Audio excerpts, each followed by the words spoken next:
नमस्कार शेतकरी मित्रांनो, महाराष्ट्र राज्यातील घरेलू कामगारांसाठी अत्यंत आनंदाची अशी बातमी आलेली आहे।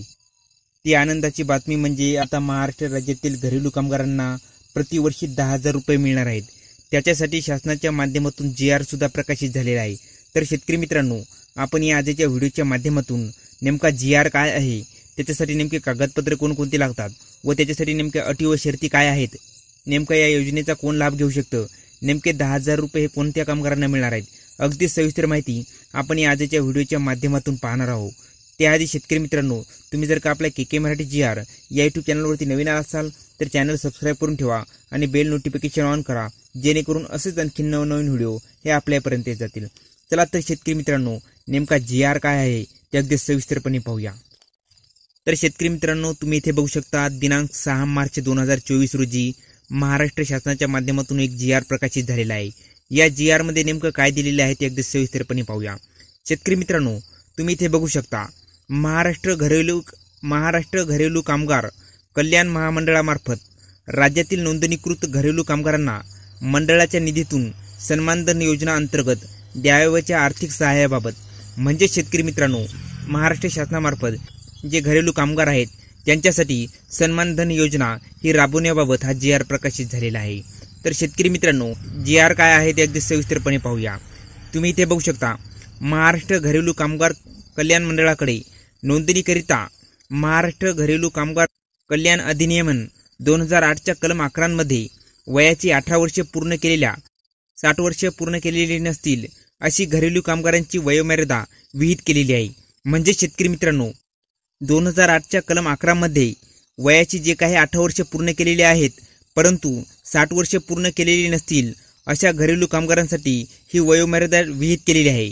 तर शेतकरी मित्रांनो, समोर बघूया, तरी सध्या स्थितीत शासन निर्णय उद्योग ऊर्जा व कामगार विभाग दिनांक 8 ऑगस्ट 2014, 5/1/2023 व 25/3/2023 अन्वये राबवण्यात आलेल्या सन्मानधन योजनेच्या धर्तीवर घरेलू कामगारांच्या सामाजिक व आर्थिक स्तर उंचावण्यासाठी सुधारित स्वरूपात सन्मानधन योजना 2022 राबवण्यासाठी प्रतिवर्षी दिनांक 31 डिसेंबर रोजी वयाची 55 वर्षे पूर्ण केलेल्या महाराष्ट्र घरेलू कामगार कल्याण मंडळातील जीवित नोंदणी पात्र घरेलू कामगारांना सन्मानधन योजनेअंतर्गत लाभ देण्याची बाब शासनाच्या विचाराधीन होती।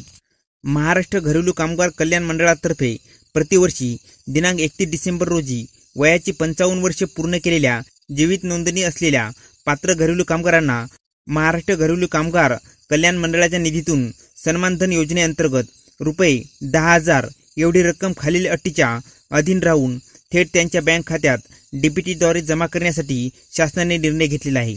म्हणजे शेतकरी मित्रांनो, महाराष्ट्रातील जे घरेलू कामगार मंडळ आहे त्यात प्रतिवर्षी दिनांक 31 डिसेंबर रोजी ज्यांनी वयाची 55 वर्षे पूर्ण केलेली असतील व ते जीवित असतील अशा पात्र घरेलू कामगारांना महाराष्ट्र घरेलू कामगार कल्याण मंडळाच्या निधीतून सन्मानधन योजनेअंतर्गत प्रतिवर्षी 10,000 रुपये मिळणार आहेत आणि त्याच्यासाठी हा GR प्रसिद्ध झालेला आहे। परंतु शेतकरी मित्रांनो, याच्यामध्ये काही अटी व शर्ती दिलेल्या आहेत, त्या तुम्हाला इथे बघायच्या आहेत। तर त्याच्या अटी व शर्ती नेमक्या काय आहेत ते आपण अगदी सविस्तरपणे पाहूया। शेतकरी मित्रांनो, पहिली अट आहे, यापूर्वी ज्या लाभार्थ्यांनी सदर योजनेचा लाभ घेतला असेल ते सदर योजनेसाठी पात्र नसतील। तसेच लाभार्थ्यांना अर्थसहाय्य वितरित करण्यापूर्वी सदर लाभार्थी जीवित नोंदणीकृत व पात्र असल्याची विकास आयुक्त कार्यालयाने खात्री करून घेण्यात यावी। नंबर 3, अर्थसहाय्य तातडीने वाटप होण्याच्या दृष्टिकोनातून कामगार आयुक्त तथा सदस्य सचिव महाराष्ट्र घरेलू कामगार कल्याण मंडळ यांनी कार्यपद्धतीबाबत आवश्यक ते आदेश निर्गमित करावेत। त्यामध्ये उक्त अधिनियमाच्या कलम 15(3) मधील तरतूद सर्व जिल्हा स्तरावरील कार्यालय प्रमुखांनी देखील तंतोतंत लागू राहील। तसेच सदर अर्थसहाय्याचे वाटप जलद गतीने होण्याच्या दृष्टिकोनातून व लाभार्थ्यांच्या सोयीच्या दृष्टिकोनातून कामगार आयुक्त कार्यालयाच्या जिल्हा कार्यालय प्रमुखामार्फत अर्थसहाय्य वाटप करण्यात यावे। त्याच्यानंतर 5, महाराष्ट्र घरेलू कामगार कल्याण मंडळाने या प्रयोजनासाठी प्रत्येक जिल्ह्याच्या मागणीप्रमाणे मंडळाचा निधी हस्तांतरित करावा। वरील कार्यपद्धतीप्रमाणे आर्थिक लाभ वाटप देण्याबाबतचे राज्य व जिल्हा स्तरावरचे नियंत्रण व समन्वय विकास आयुक्त यांनी करावे।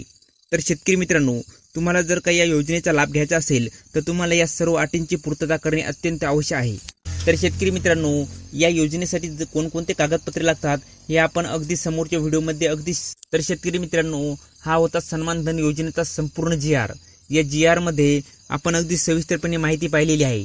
तर शेतकरी मित्रांनो, या योजनेसाठी जर का तुम्हाला अर्ज करायचा असेल तर जशी याची वेबसाईट चालू होईल तसे आपण आपल्या चॅनलवरती एक नवीन व्हिडिओ घेऊन येऊ।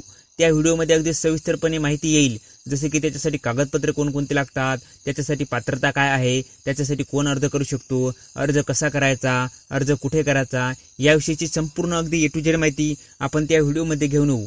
त्यासाठी शेतकरी मित्रांनो, हे चॅनल सबस्क्राईब करून ठेवा आणि बेल नोटिफिकेशन ऑन करा, जेणेकरून असेच आणखी नवनवीन व्हिडिओ हे आपल्यापर्यंत येत जातील। धन्यवाद शेतकरी मित्रांनो। जय हिंद, जय महाराष्ट्र।